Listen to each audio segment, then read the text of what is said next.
भाग, किस भाग में चीजों की चर्चा की गई है और वो कहाँ से लिए गए हैं, इन चीजों का रेफरेंस देकर के आप इनका इंट्रो फ्रेम कर सकते हैं। तो ये आप क्या गलती करते हैं, आप क्वेश्चन नहीं समझते कि वो पूछ क्या रहा है। वो पूछ रहा है क्या है संविधान सभा। तो संविधान के निर्माण के लिए जो गठित सभा थी वो संविधान सभा थी। अब ये किस आधार पे गठित हुई थी, कब गठित हुई थी, ये सेकेंडरी चीजें हैं। क्या है वो हम पहले बताएंगे। प्रासंगिकता हर टॉपिक की है। प्रासंगिकता का मतलब क्या है, वर्तमान में क्यों है वो, उसकी इंपॉर्टेंस क्या है। तो प्रासंगिकता, अब पूरे संविधान में जितनी भी चीजें पढ़ेंगे हम पॉलिटी में, हर चीज अस्तित्व रख रही है। अस्तित्व रखने का कोई तो कारण होगा, वही हमारी प्रासंगिकता है। हम ये भूल जाते हैं कि सुप्रीम कोर्ट के निर्णय भी इसमें शामिल होंगे प्रयास में, क्योंकि अगर सुप्रीम कोर्ट ने कोई निर्णय लिया है तो वो विधि की मान्यता रखता है। पुलिस प्रशासन ये हमारे सिलेबस में मेंशन नहीं है, लेकिन चूंकि करंट के टॉपिक में ये है इसलिए हम इसको तैयार करेंगे, क्योंकि एमपी करंट में कमिश्नर प्रणाली।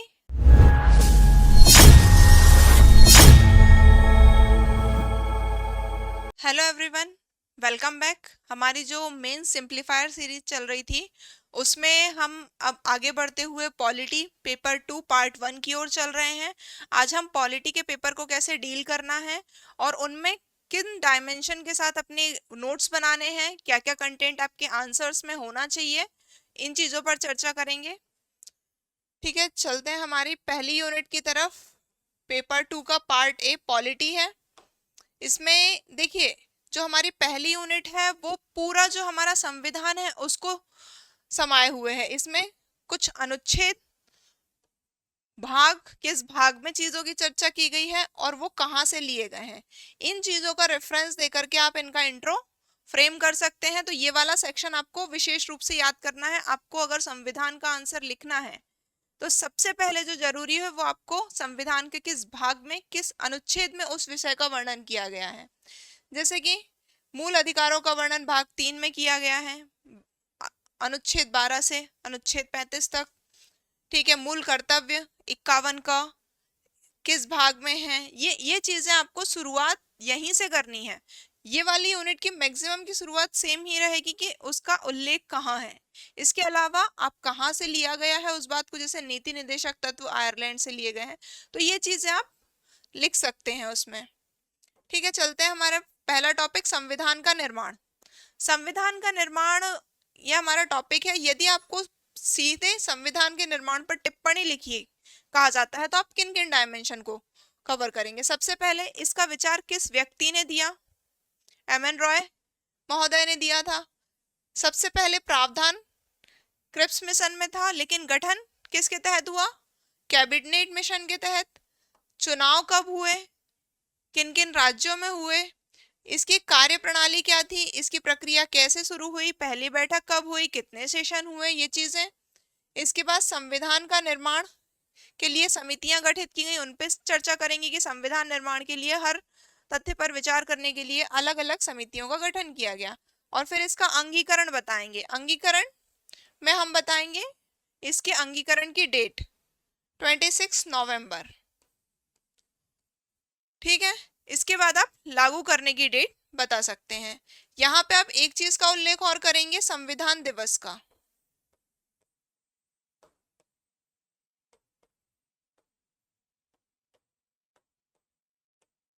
ठीक है, अब इसमें वैल्यू एडिशन के लिए आप क्या कर सकते हैं। संविधान सभा में मध्य भारत, ग्वालियर रियासत, जो विंध्य प्रदेश है, इनको कितनी कितनी सीटें मिली थी, ये फैक्ट आप इसमें लिखेंगे। अलग से बॉक्स बना करके भी लिख सकते हैं या कहीं पर स्पेस देख करके, जैसे गठन में भी, जैसे आप गठन बताएंगे कि कौन कौन संगठन में कहाँ कहाँ से कितने पार्टी के लोग थे, कौन कौन सी पार्टीज थी, वहां पे आप एमपी का भी जिक्र कर सकते हैं। संविधान सभा, एक क्वेश्चन यदि आपको आता है संविधान सभा क्या है, तो आप लोग क्या करते हैं, 2 मार्कर में आपने बताया उसका गठन कब हुआ था, चुनाव कब हुए, कार्यप्रणाली क्या रही, या गठन बता दिया आपने, चुनाव बता दिया और उद्देश्य बता दिया।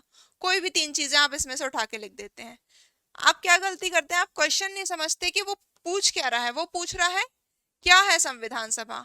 तो संविधान के निर्माण के लिए जो गठित सभा थी वो संविधान सभा थी। अब ये किस आधार पे गठित हुई थी, कब गठित हुई थी, ये सेकेंडरी चीजें हैं, क्या है वो हम पहले बताएंगे।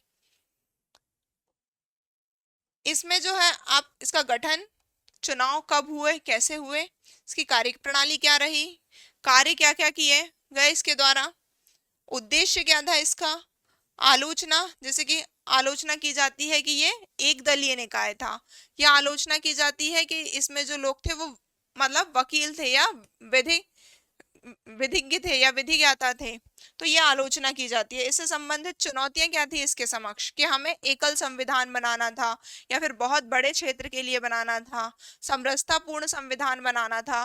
तो ये चुनौतियां, ये चीजें आप बताएंगे। ये सारी हेडिंग कब आएंगी एक साथ, जब वो टिप्पणी, चर्चा कीजिए, प्रकाश डालिए, इस तरीके के क्वेश्चन पूछता है तो हम ये सारी चीजें बता देंगे उनको। लेकिन यदि कोई वो पर्टिकुलर चीज पूछता है तो फिर हम इंट्रो में गठन ले जाएंगे, गठन वाला सेक्शन इंट्रो में ले जाएंगे, और उद्देश्य वाला सेक्शन इंट्रो में ले जाएंगे। बाकी चीजें जो है, जो पर्टिकुलर चीज पूछी गई है उस पर हम चर्चा करेंगे।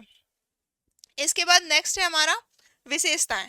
अब देखिए प्रस्तावना में जितनी बातें कही गई है ना, प्रस्तावना सबसे पहले तो आप सभी को याद होनी चाहिए। हम भारत के लोग भारत को संपूर्ण प्रभुत्व संपन्न, समाजवादी, पंथ निरपेक्ष, लोकतंत्रात्मक गणराज्य बनाने के लिए तथा इसके समस्त नागरिकों को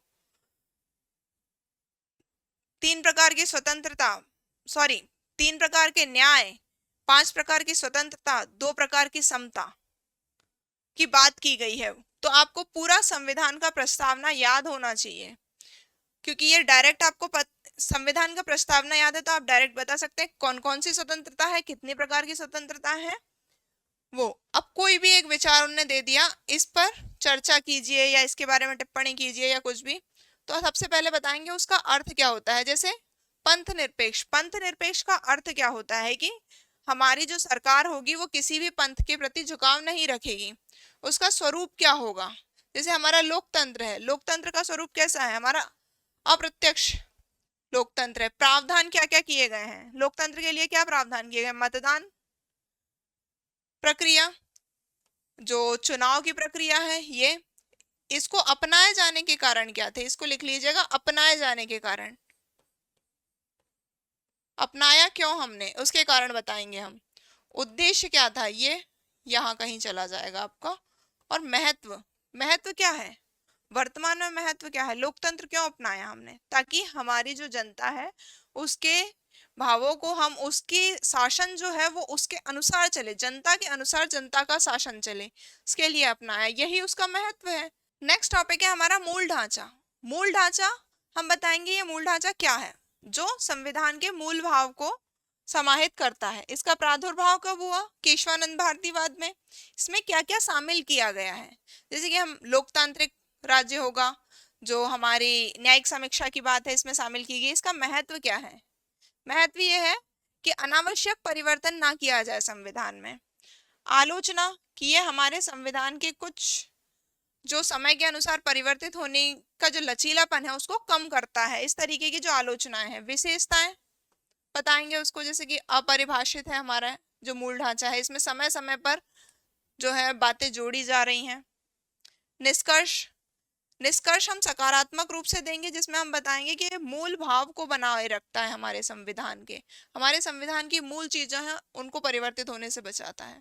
उद्देश्य का, उद्देश्य का क्या है, प्रस्तावना हमारी, इसमें कौन कौन से तत्व हैं, ठीक है, उन पर चर्चा करेंगे, उनका अर्थ बताएंगे, उनका स्वरूप बताएंगे, ठीक है, उनके लिए क्या प्रावधान किए गए हैं। कोई भी एक टर्म जब आता है तो उसका महत्व क्या है, उसको अपनाने के कारण क्या है, ये हम पीछे देख चुके हैं। वर्तमान प्रासंगिकता वाला टॉपिक हम हर जगह ऐड कर सकते हैं।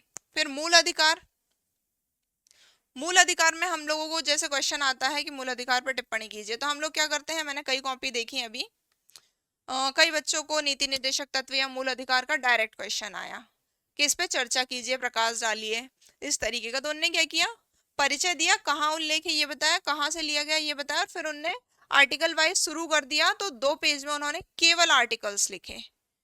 नहीं, हमें सिर्फ आर्टिकल डिफाइन नहीं करने, हमें बताना है कि क्या है, इसका उल्लेख कहाँ किया गया है, कहाँ से ये लिए गए हैं, ये इंट्रो हो गया हमारा। इनके संरक्षण की प्रक्रिया क्या है, सुप्रीम कोर्ट में जा सकते हैं हम, ये बताएंगे। इनकी विशेषताएं क्या हैं ये भी बताएंगे हम, कि ये वाद योग्य हैं, ये राजनीतिक अधिकार हैं, सामाजिक अधिकार हैं, जो भी हमारे प्रावधान। फिर इसमें प्रावधान, प्रावधान में हम शॉर्ट में जो हमारे आर्टिकल्स हैं उनकी चर्चा करेंगे, और बहुत ज्यादा डिटेल नहीं जाना है प्रावधान में, हम शॉर्ट में बताएंगे। इसके बाद महत्व, क्या महत्व है मूल अधिकार का व्यक्ति के विकास के लिए, और महत्व आप एक एक मूल अधिकार उठाइए उसका महत्व बताएंगे तो भी आपके 20-25 महत्व निकल आएंगे। आलोचना केवल तब लिखेंगे किसी भी टॉपिक में, जब आप क्वेश्चन लिख रहे हैं आलोचना का उल्लेख केवल तब करेंगे जब आपसे पूछी गई हो। अगर नहीं पूछी गई है तो कोई भी आंसर आपका आलोचना पे खत्म नहीं होगा, किसी पॉजिटिव तथ्य पे जैसे महत्व पे खत्म हो सकता है। आलोचना का उल्लेख में ये ध्यान रखेंगे, ये ओनली आर्टिकल आप लोग उल्लेख करते हैं ये वाले से बचेंगे हम, उसमें थोड़े से डायमेंशन लेकर के आएंगे। संविधान संशोधन देखिए क्या है, इसकी प्रक्रिया क्या है, संशोधन क्या है, हम यहीं आकर रुक जाते हैं। हमें उसका महत्व भी बताना है, और अगर पूछी गई है तो आलोचना भी बतानी है। हम इसकी प्रासंगिकता तो बता ही सकते हैं, प्रासंगिकता हर टॉपिक की है। प्रासंगिकता का मतलब क्या है, वर्तमान में क्यों है वो, उसकी इंपॉर्टेंस क्या है। तो प्रासंगिकता, अब पूरे संविधान में जितनी भी चीजें पढ़ेंगे हम पॉलिटी में, हर चीज अस्तित्व रख रही है, अस्तित्व रखने का कोई तो कारण होगा, वही हमारी प्रासंगिकता है। तो हम हर जगह इस चीज के साथ कंक्लूजन भी दे सकते हैं और लास्ट पॉइंट भी इसको बना सकते हैं, यदि आपके पास कंक्लूजन के लिए और कुछ अच्छा है तो। फिर इसके बाद एक मैं आपके लिए संविधान संशोधन का एग्जाम्पल लेकर के आई थी, कि जैसे अब 42वां संविधान संशोधन, हम क्या करते हैं, हमने उठाए कहाँ कहाँ संशोधन हुए सीधे पॉइंट से लिख दिए, नहीं कब क्यों किया गया। अब जैसे 42वें संविधान संशोधन बहुत सारी चीजें थी, और ये 7 मार्कर में एज इट इज क्वेश्चन आ सकता है। हमने देखा प्रस्तावना में क्या संशोधन हुआ था, अखंडता शब्द जुड़ा, समाजवाद शब्द जुड़ा, भाग 4 क जोड़ा गया, अधिकरण, सॉरी भाग 4 क जोड़ा गया, कर्तव्य, और भाग 14 का जोड़ा गया, अधिकरण। नीति निदेशक तत्वों में क्या संशोधन किया गया, 39A, 43A और 48A जोड़ा गया। 7वीं अनुसूची में अलग संशोधन किए गए, और अन्य संशोधन में आपातकालीन कुछ संशोधन किए गए। मैंने इनको कैटेगराइज कर दिया, फिर मैं उनकी डिटेलिंग देने लगी। ये मेरी हेडिंग हो गई, प्रस्तावना का संशोधन, भाग 4 का संशोधन, भाग 14 का संशोधन, नीति निदेशक तत्व का संशोधन, 7वीं अनुसूची का संशोधन और अन्य संशोधन। ठीक है, इसके बाद केंद्र राज्य संबंध। केंद्र राज्य संबंध में आपको बताना है कि ये प्रावधान कहाँ उल्लेखित है, कौन सा भाग है, कौन सा अध्याय है, उसके कौन से अनुच्छेद हैं। इसमें तनाव के मुद्दे आपको तैयार करने हैं, और ये तनाव के मुद्दे आपको न्यूज़पेपर से मिल सकते हैं, या फिर जो कंपाइलेशंस आते हैं उनमें एक बार पॉलिटी वाला सेक्शन देख लीजिए किसी भी ईयर बुक में, कि कौन कौन से मुद्दे चर्चा में रहे केंद्र राज्य संबंध को लेकर के। जैसे कि दिल्ली में अधिकतर राज्यपाल की भूमिका को लेकर चर्चा रहती है, इसके लिए क्या सुझाव हैं, क्या तो तनाव चल रहा है अभी, और उन तनाव के लिए हम क्या कर सकते हैं वो सुझाव में। प्रयास क्या किए गए हैं, जैसे कि सरकारी आयोग बनाया गया, पुंछी कमेटी बनाई गई, तो कौन कौन से प्रयास किए गए हैं, कोई संविधान संशोधन किया गया है इसके लिए, या कोई समिति बनाई गई है, वो सारी चीजें, या फिर सुप्रीम कोर्ट ने कोई निर्णय लिया है। हम ये भूल जाते हैं कि सुप्रीम कोर्ट के निर्णय भी इसमें शामिल होंगे प्रयास में, क्योंकि अगर सुप्रीम कोर्ट ने कोई निर्णय लिया है तो वो विधि की मान्यता रखता है। केंद्र राज्य संबंध, इसमें विधायी संबंध, प्रशासनिक संबंध और वित्तीय संबंध। इसमें मैं बेसिक डिवीजन आपके लिए लेकर के आ गई हूँ जिससे आपको थोड़ा सा इजी हो जाए। विधायी संबंध में आप केंद्र राज्यों में विषयों का बंटवारा 3 सूचियां बता सकते हैं, केंद्र और राज्यों में विधान के सीमांत क्षेत्र, किसके विधान कहाँ लागू होंगे, राज्यों के विधान केवल राज्यों में लागू होंगे, और जो केंद्र के विधान है वो संपूर्ण भारत में सभी राज्यों में लागू होंगे। राज्यों में संसद के विधान की क्या भूमिका है, केंद्र राज्य विधानमंडल पर नियंत्रण, केंद्र का राज्य के विधानमंडल, जैसे कि आपातकाल में। ठीक है, कुछ बुक में सीधे आर्टिकल्स के थ्रू दिया है, हम आर्टिकल्स के थ्रू ना जा करके इस तरीके से जाएंगे तो क्वेश्चन थोड़ा सा जो हमारा आंसर है वो थोड़ा सा अच्छा दिखेगा। प्रशासनिक संबंध, कार्यकारी शक्तियों का बंटवारा क्या किया गया है। आपातकाल में संबंध कैसे होते हैं। प्रशासन में एक मूल चीज क्या है, ऑल इंडिया सर्विसेज, उसका प्रावधान का उल्लेख करेंगे। कुछ अन्य संवैधानिक प्रावधान और संविधान से बाहर कुछ अलग संविधानेतर प्रावधान जो किए गए हैं उनकी चर्चा करेंगे। अब है हमारा नेक्स्ट है वित्तीय संबंध। वित्तीय संबंध में कराधान की शक्तियां, कौन कहां कौन से कर लगा सकता है। राज्यों की शक्तियों पर नियंत्रण केंद्र का। अनुदान, कौन किसको कौन सा अनुदान दे रहा है उसकी चर्चा करेंगे हम। कर राजस्व का वितरण, गैर कर राजस्व। गैर कर राजस्व में आपको पता होगा कि ये डिक्री, पंचाट, ये वाली चीजें जो होती हैं वो आ जाती हैं। आपातकाल में हम जानते ही हैं कि सारी शक्ति केंद्र के पास चली जाती है। और वित्त आयोग का प्रावधान भी वित्तीय प्रावधान में किया गया। तो कुछ इस तरीके से आप केंद्र राज्य संबंध का डिवीजन कर लीजिएगा। और उसमें अब इसमें जब अंदर कंटेंट लिखे तो वहां आप आर्टिकल का उल्लेख करेंगे। ऐसा नहीं करेंगे कि वित्तीय संबंध मैंने देखा है अधिकतर कि कुछ लोग कोई बुक उठाई, उसने उसमें पर्टिकुलर आर्टिकल दिए हुए हैं, हमने सीधे उठा करके आर्टिकल अपनी कॉपी में लिख दिया ऐसे कैसे। नहीं, थोड़ा सा डिवीजन करके हम उससे रिलेटेड आर्टिकल्स लिखेंगे। नेक्स्ट यूनिट है हमारी सेकेंड यूनिट जिसमें आयोग है और राजनीति पर कुछ टॉपिक दिए हैं उनका प्रभाव। इसमें सबसे पहले आयोग को कैसे डील करना है हमें। आयोग का परिचय, उसकी स्थापना कब की गई, उसका गठन प्लस उसका संगठन। यहाँ नीचे दिया हुआ है संगठन। गठन का मतलब होता है कि किस अनुच्छेद के तहत, किस अधिनियम के तहत किया गया है। ठीक है। इसके बाद दूसरी चीज संगठन। संगठन का मतलब होता है कि उसमें कौन कौन है, जैसे कि हमारा इलेक्शन कमीशन ऑफ इंडिया। इसमें इसका संगठन क्या है, 1+2 का संगठन है। मतलब इसमें एक अध्यक्ष और 2 सदस्य होते हैं। तो ये संगठन वाला हिस्सा है। कई लोगों को इसमें थोड़ा सा कंफ्यूजन रहता है। तो गठन कब किया गया, बनाया कब गया और किस अधिनियम, अनुच्छेद इन सब के तहत बनाया गया, वो गठन में आएगा। और संगठन में उसकी संरचना आएगी।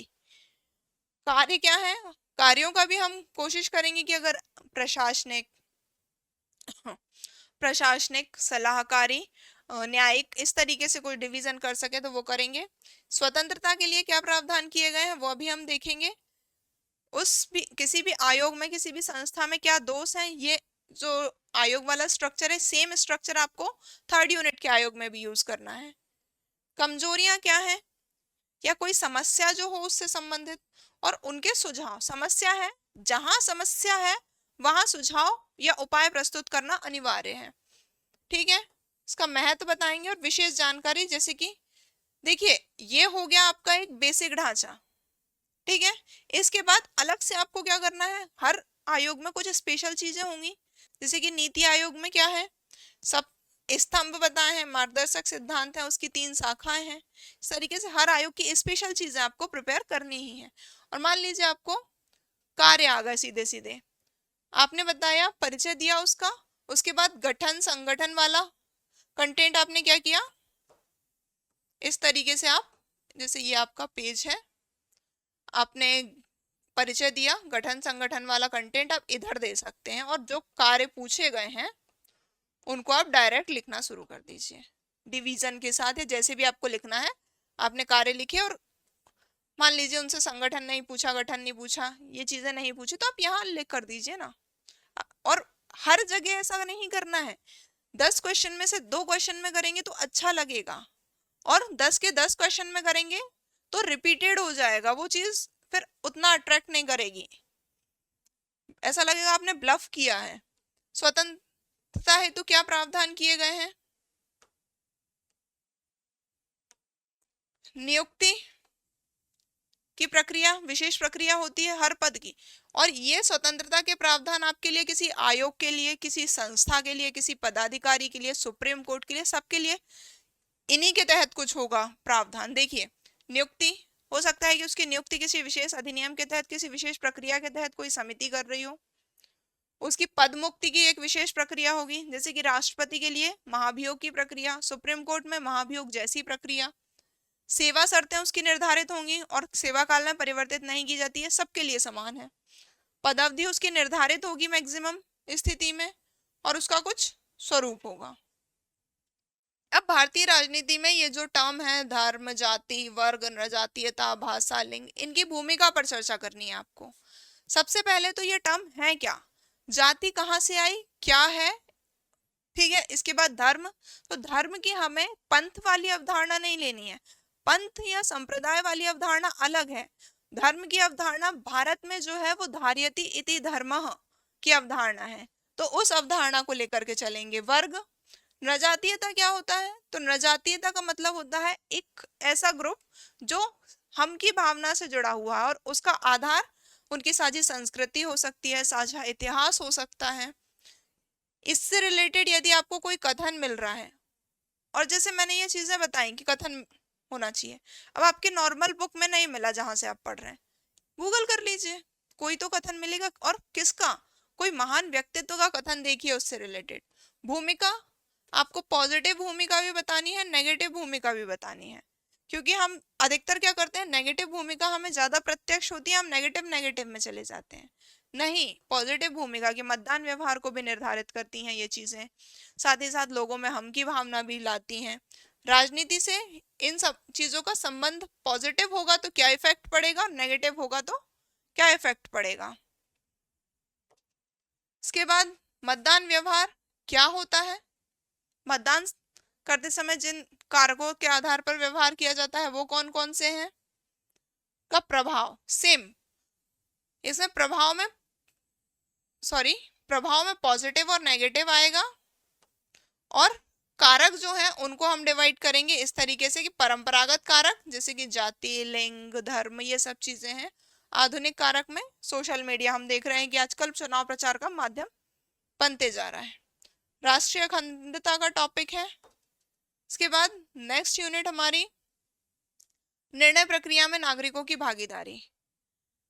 अब ये एक ऐसा टॉपिक है जो मुझे कहीं भी व्यवस्थित नहीं मिला, फिर मैंने खुद ही थक हार कर इसका प्रेजेंटेशन तैयार किया कि अगर ये सीधे सीधे 7 मार्कर में आ जाए तो क्या किया जाए।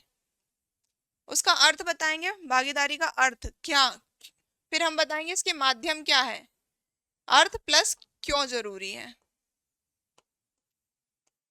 फिर उसके माध्यम बताएंगे। अब निर्णय प्रक्रिया में भागीदारी हम कैसे कर रहे हैं, हम अपने एक प्रतिनिधि को चुन रहे हैं, वो विधानसभा में या संसद में जा रहा है और वो निर्णय प्रक्रिया में भागीदारी कर रहा है। हम प्रत्यक्ष नहीं कर रहे लेकिन अप्रत्यक्ष रूप से कर रहे हैं, मतदान के माध्यम से करते हैं हम। इसका महत्व क्या है, हम अगर निर्णय प्रक्रिया में भागीदारी कर रहे हैं तो जो नियम बनेंगे वो किसके अनुरूप होंगे, वो हमारे अनुरूप होंगे। चुनौतियां, सबसे बड़ी चुनौती क्या है, जागरूकता की कमी, लोगों को अपने मतदान का जो महत्व है वही नहीं पता है। लोगों को कुछ विशेष कारकों से प्रभावित होकर के, जैसे हमने पिछले कुछ कारक देखे, उनसे प्रभावित होकर हम मत दे देते हैं, लेकिन मत किन कारकों से प्रभावित होना चाहिए कि उस पर्टिकुलर प्रतिनिधि ने जो उसका पूर्व कार्यकाल रहा वो कैसा रहा, उसने कुछ कार्य किया कि नहीं किया, उस पर्टिकुलर पार्टी ने कैसा परफॉर्म किया पिछले कार्यकाल में, इन चीजों के आधार पे। फिर है हमारा NGO, CBO, self help group. इसमें आप एक चीज का विशेष ध्यान रखेंगे, कॉमन चीजें तो ये रहेंगी कि परिभाषा क्या है, उसके प्रकार यदि है तो उसका पंजीकरण किस अधिनियम के तहत हुआ है, उसके कार्य क्षेत्र क्या है, कार्य क्षेत्र का डिवीजन कर दीजिए, सामाजिक, आर्थिक, राजनीतिक, सांस्कृतिक, इस तरीके से, पर्यावरणीय, उसके कार्य क्या है, जो कार्य क्षेत्र है उन्हीं में वो कार्य करेगा। अब उनमें कार्य क्या करेगा, उस क्षेत्र की जो समस्या है उनके समाधान के लिए कार्य करेगा। भूमिका क्या है इसकी, चुनौतियां, देखिए कार्य क्षेत्र, कार्य और भूमिका, ये तीनों इंटरलिंक्ड चीजें हैं। चुनौतियां क्या है, और जब चुनौतियां आएंगी तो उसके लिए हमें सुझाव भी प्रस्तुत करने होंगे। अब जैसे कोई सेल्फ हेल्प ग्रुप आया, सीबीओ में ही ये चीजें आती हैं, ठीक है। कोई एनजीओ आया, अब आप कोई कार्य बता रहे हैं कि क्या कार्य करता है या कार्य क्षेत्र पूछ रहा है उस आपसे, तो आप किसी भी एक एनजीओ का नाम लेके रेफरेंस देके बता सकते हैं कि क्या काम। प्रथम एनजीओ, हम ऐसा रिपोर्ट पढ़ते हैं। इसके बाद स्माइल फाउंडेशन शिक्षा के लिए, बच्चों के विकास के लिए काम करता है। सेवा एनजीओ वुमेन डेवलपमेंट के लिए काम करता है। क्राय बाल अधिकार के लिए काम करता है। ग्रीन पीस इंटरनेशनल जो है वो पर्यावरण के क्षेत्र में कार्य करता है। एक सेल्फ हेल्प ग्रुप है नर्मदापुरम जिले में, केसला पोल्ट्री सोसाइटी। ये केसला जो है आप जनजातीय विकास खंडों में पढ़ते होंगे, वहां पर है, और ये मूल रूप से पोल्ट्री के लिए काम करता है। ठीक है, इस तरीके से आप कुछ नाम का रेफरेंस लेकर के जब कार्य बताएंगे तो थोड़ा सा आपका कंटेंट एनरिच हो जाएगा। इसके बाद मीडिया की भूमिका, समस्याएं, सुझाव। प्रशासन में भूमिका, राजनीति में भूमिका, लोकतंत्र के चौथे स्तंभ के रूप में भूमिका, पर्यावरण के रूप में पर्यावरण में भूमिका, पर्यावरण सुधार में भूमिका, सामाजिक जागरूकता में भूमिका। ठीक है, भूमिका हम अलग अलग पक्षों में बता देंगे। समस्याएं क्या है, फेक न्यूज, पेड न्यूज, इस तरह की जो समस्या है उनको बताएंगे हम। और सुझाव, जो समस्या है उनका सुझाव प्रस्तुत करना है हमें। अब कुछ चीज, जैसे ये सिंपल डायग्राम है, कोई अलग से मैंने नहीं बनाया, इसको मैं अगर खुद के हाथ से बनाऊं,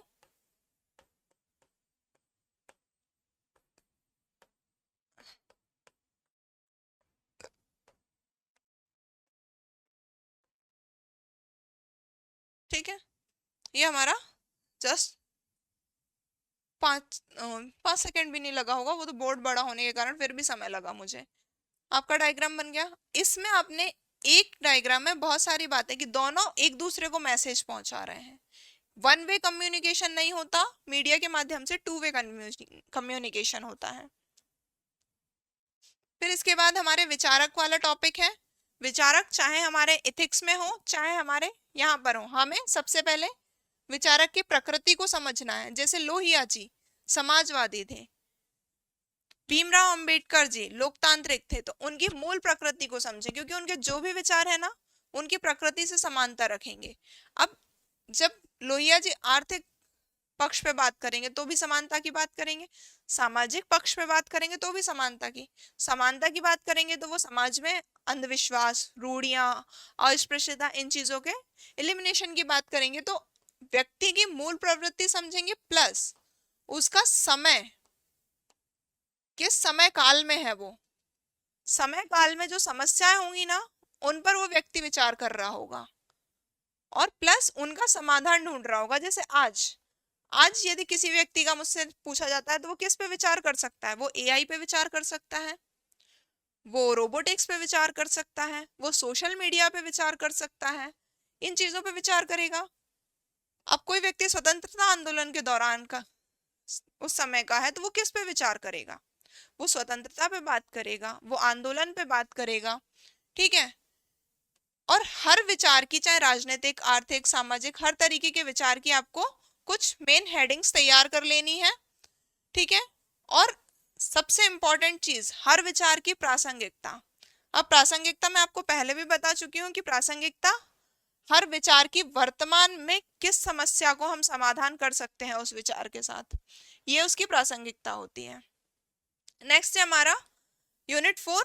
इसमें पहला जो टॉपिक है इसको मैं डिटेल में फर्स्ट लेक्चर में कंप्लीट करवा चुकी हूँ आपका हिस्ट्री वाले लेक्चर में। इसके बाद नेक्स्ट टॉपिक, ये जो मध्य प्रदेश में उच्च न्यायालय है वो यूनिट 1 में भी रिपीटेड है। चलिए, हम ये वाला टॉपिक तो कवर कर चुके हैं, हम राज्यपाल को एक बार देख लेते हैं। देखिए, राज्यपाल पर यदि ये राज्यपाल में जो चीजें हम पढ़ेंगे वही सेम कभी राष्ट्रपति पे प्रश्न आता है तो हम उसको भी लिखेंगे। राष्ट्रपति जो कि डायरेक्ट हमारे सिलेबस में नहीं है पर फिर भी हमें तैयार रखना है। सबसे पहले तो ये पद क्या है, क्यों है, फिर उनकी योग्यताएं क्या है, नियुक्ति कौन करता है, किसकी सलाह पर करता है, वो सब, उनका कार्यकाल क्या होता है। जैसे राज्यपाल का कार्यकाल निर्धारित नहीं है, वो राष्ट्रपति के प्रसाद पर्यंत कार्य करते हैं।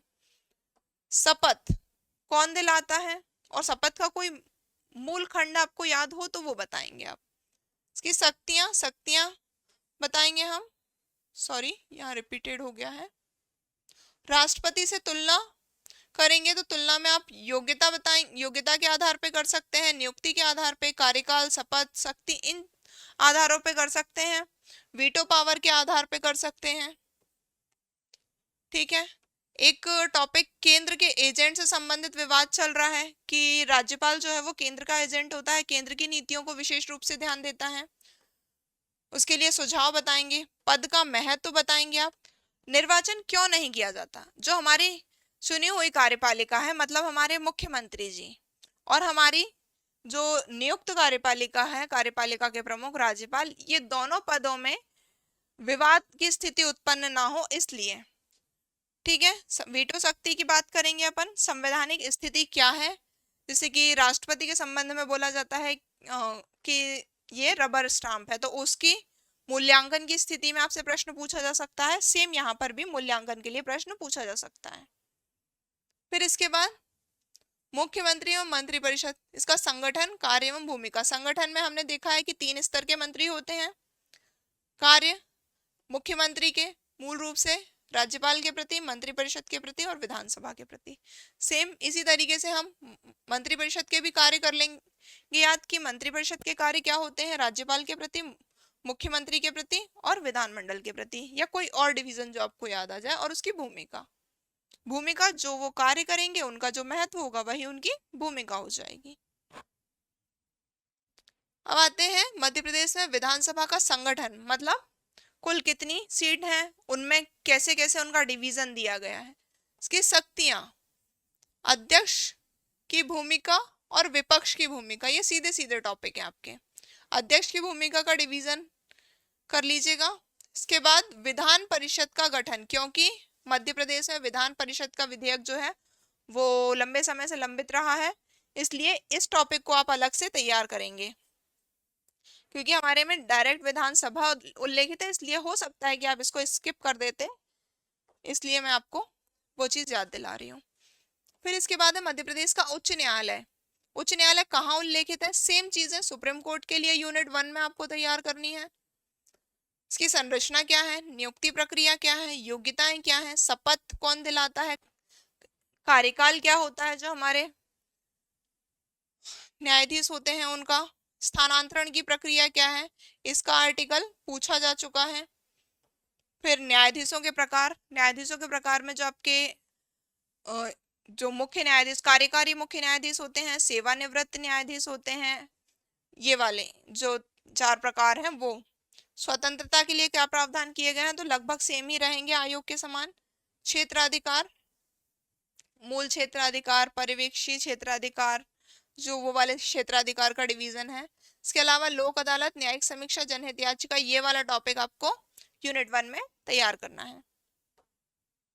इसके बाद यूनिट 5 मध्य प्रदेश के प्रशासन से रिलेटेड है। इसमें ये टॉपिक इम्पोर्टेंट है, सीधे सीधे पूछा जा सकता है। समसामयिक मुद्दे में कुछ मुद्दे हम आप चर्चा कर लेंगे, ये रिपीट हो गया है। मध्य प्रदेश में सचिवालय, ये अभी यूनिट प्योरली नई है, तो सबसे पहले तो आपको ये जो सिलेबस में टर्म्स लिखे हैं ना, जितना सिलेबस लिखा है उसको सीधा सीधा तैयार करना है। उसमें कुछ बेसिक चीजें जो आप गलती कर सकते थे उसको मैं बता देती हूँ, इसके बाद आप बेसिक चीजें देख लीजिएगा। मध्य प्रदेश में का प्रशासन, इसमें आपको राज्य स्तर पे देखना है क्या प्रशासन है। मंत्रालय होता है, सचिवालय होता है, संचालनालय मतलब डायरेक्टरेट होता है। स्तरीकरण की व्यवस्था होती है, संभाग स्तर पर संभाग, जिला, तहसील, विकासखंड और ग्राम होता है।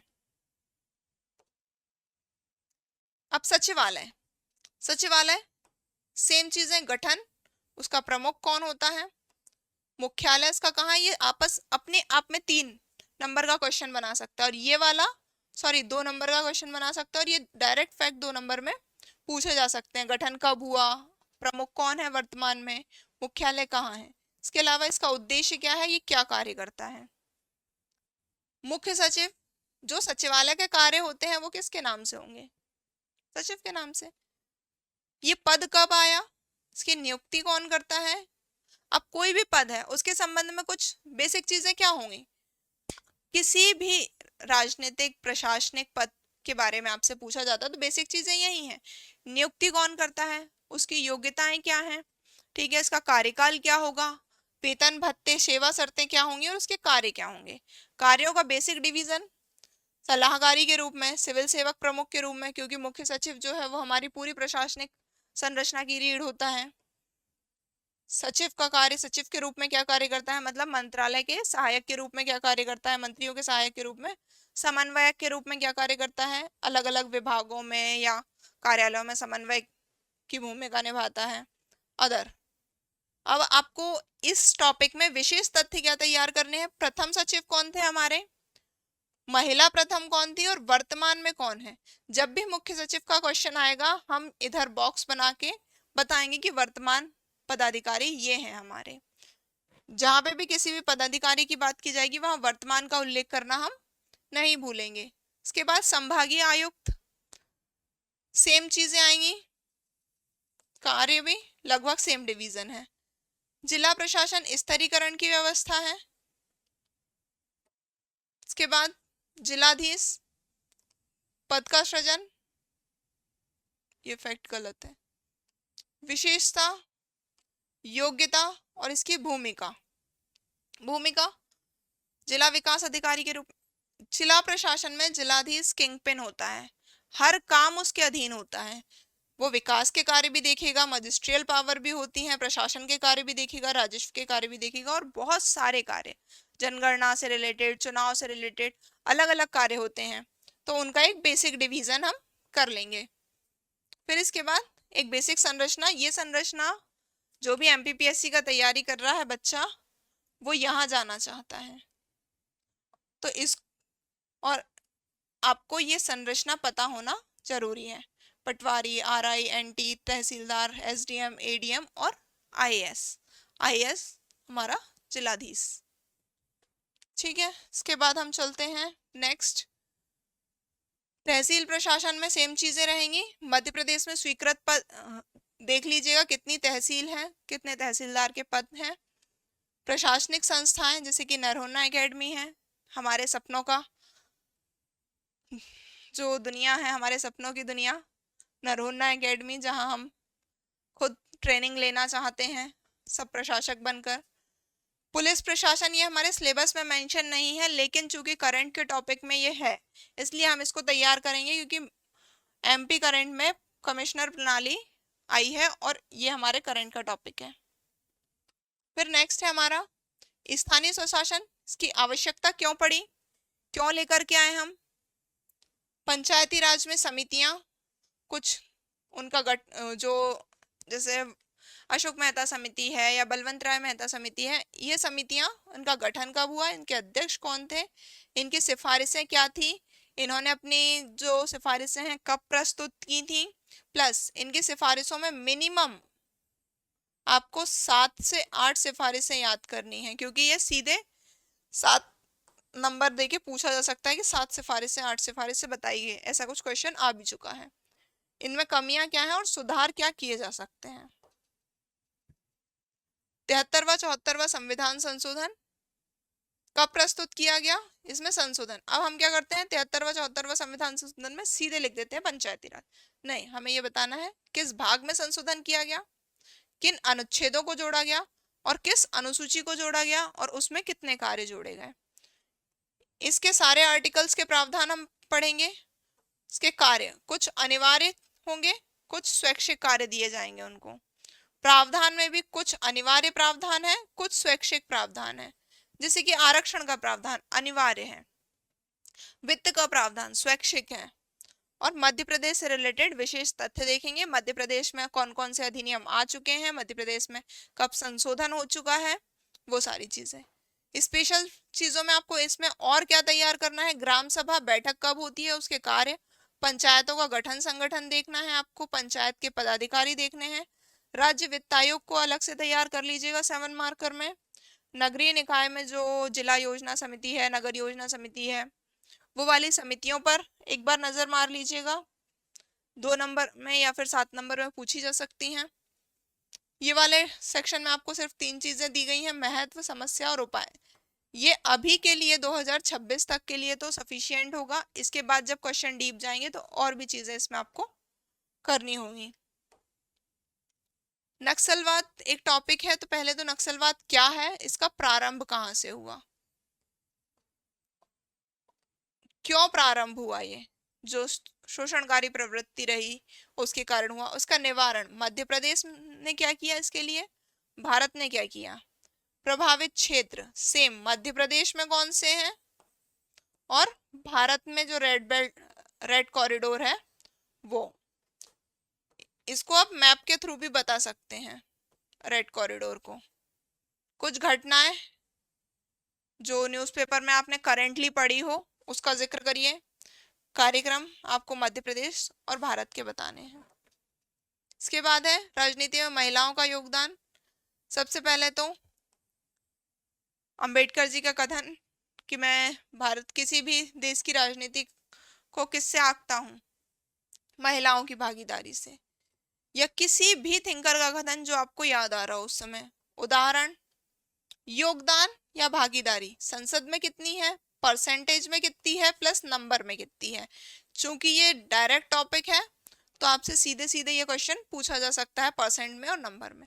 विधानमंडल एवरेज, इंडिया का एवरेज कितना है विधानमंडल में भागीदारी का, प्लस एमपी में कितना परसेंट है और एमपी में कितनी महिला विधायक हैं। मतदान में प्रतिशत भी तैयार कर लीजिएगा। निम्न भागीदारी के क्या कारण है, हमने क्या प्रयास किए गए हैं, जैसे कि नारी वंदन विधेयक, प्रयास किए नारी वंदन विधेयक, प्रयास की एक जो बेसिक ड्राफ्टिंग है वो मैं आप लोगों को बता चुकी हूँ। ठीक है, इसके बाद भागीदारी का महत्व क्या है, क्यों चाहते हैं हम कि महिलाओं की भागीदारी बढ़े, तो उसका महत्व हमें बताना है। इसके बाद है समसामयिक मुद्दे। इसमें आपको कुछ मुद्दे मैं बता रही हूँ जिनको आपको तैयार करना है। इसके अलावा जो भी आपको चर्चा में लगी या फिर कोई भी कंपाइलेशन अगर आपने ईयरली खरीदा उसमें जो मुद्दे चर्चा में रहे उनको तैयार कर लीजिएगा। मध्य प्रदेश में दल बदल, लोक लुभावन की राजनीति या रेवड़ी कल्चर, आरक्षण का मुद्दा, जातिगत जनगणना का मुद्दा, राजनीति का अपराधीकरण, चुनाव फंडिंग, सुधार, समस्या, हर पक्ष को तैयार करना है इनके, एक राष्ट्र एक चुनाव और ईवीएम। ठीक है, ये कुछ टॉपिक हैं। बेसिक ड्राफ्टिंग हमारे पॉलिटी की हो चुकी है। आई होप ये लेक्चर आप लोगों के लिए हेल्पफुल से साबित हो रहे हो। कमेंट करके हमें बताते रहिएगा जिससे कि हम और आपके लिए इस तरीके के लेक्चर लेकर के आए और हम जान सके कि आपको किस तरीके से और मदद की जा सकती है। Thank you everyone.